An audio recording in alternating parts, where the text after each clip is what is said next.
G'day, I'm back.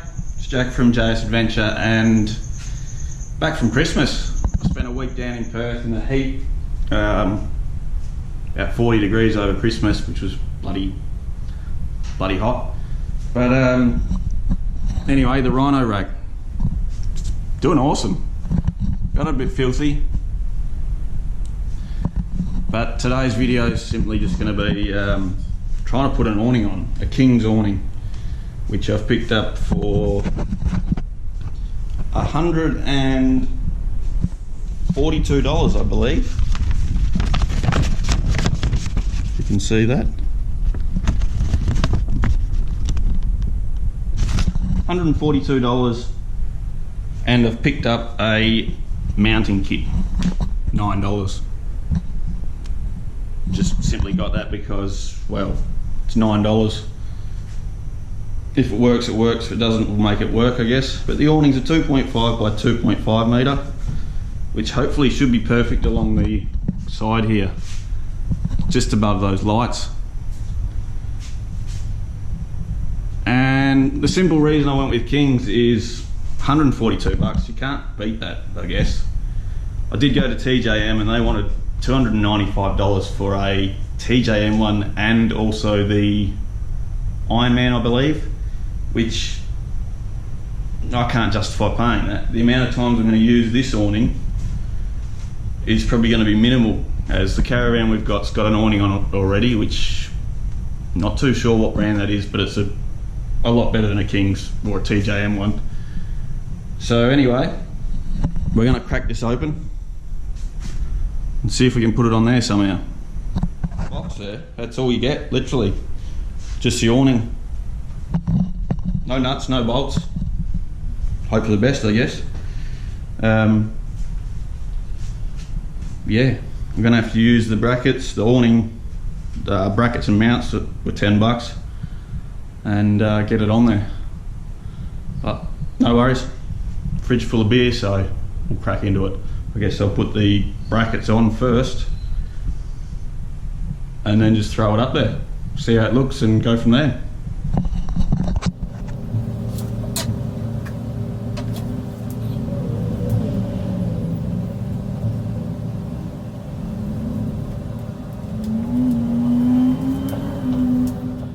No nothing with the awning here, but I've worked it out, I think, where you just pull these little black caps off the end, either end here, feed your bolts on. Oh,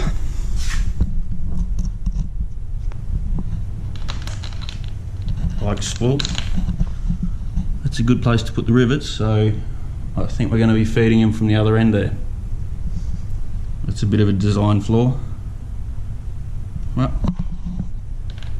we'll feed them from the other end and see what happens.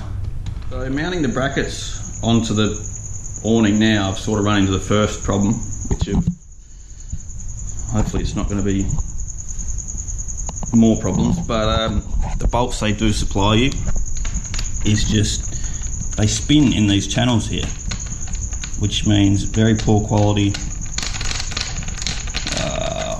I don't know what you'd call that, just the bolts are the wrong size, which luckily with the backbone kit they've supplied a couple of extra bolts which look like they're going to have a bigger head on them. So I don't know if you can see that there. This one being the King's one, this one being the Rhino-Rack one. But if we slide that on there, it does lock.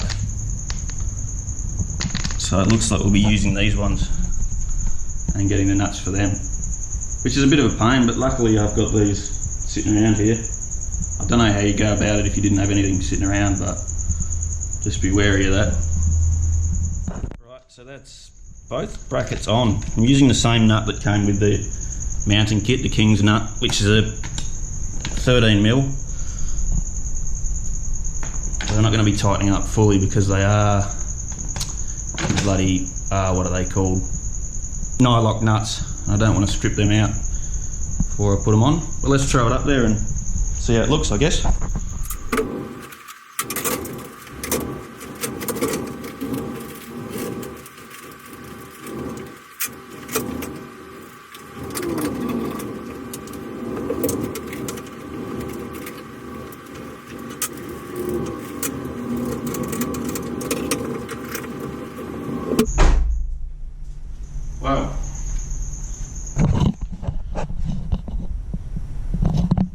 that's where it sits. I've just got it clamped on for now because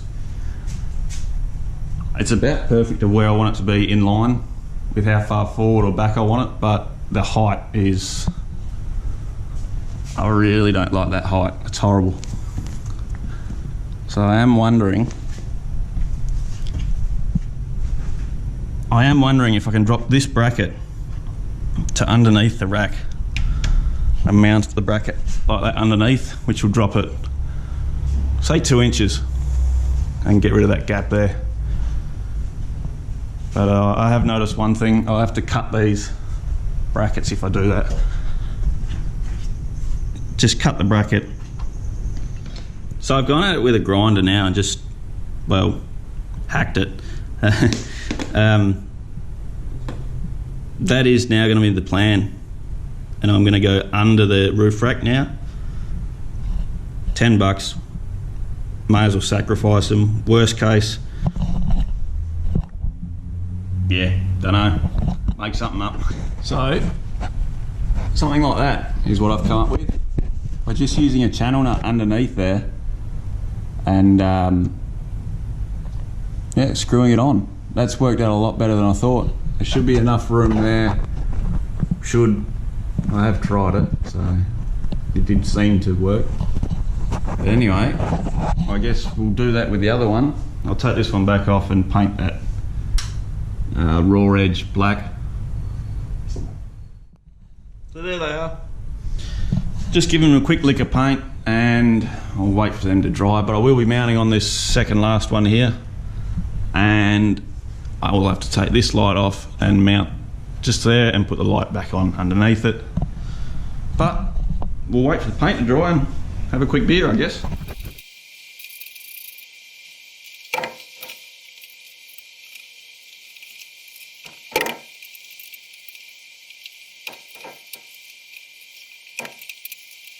we go, that's just finger tight, and that's miles better in my opinion.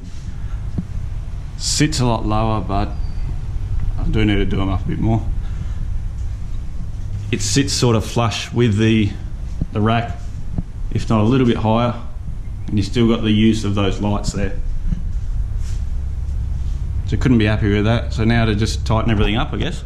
That, I believe, is going to be our finished product.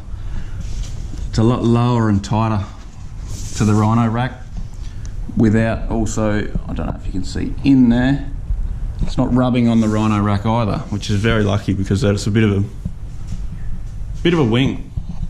But solid, seems solid. And do the lights work? Yes, they do.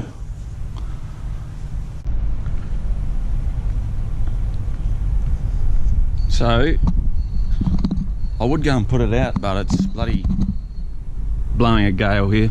WA, it's always blowing. But sorry for the wind if you can hear it in the GoPro here, but anyway, that's it. And she sits nice and flush with the lights on. I tried it out last night, but I'm really happy with that.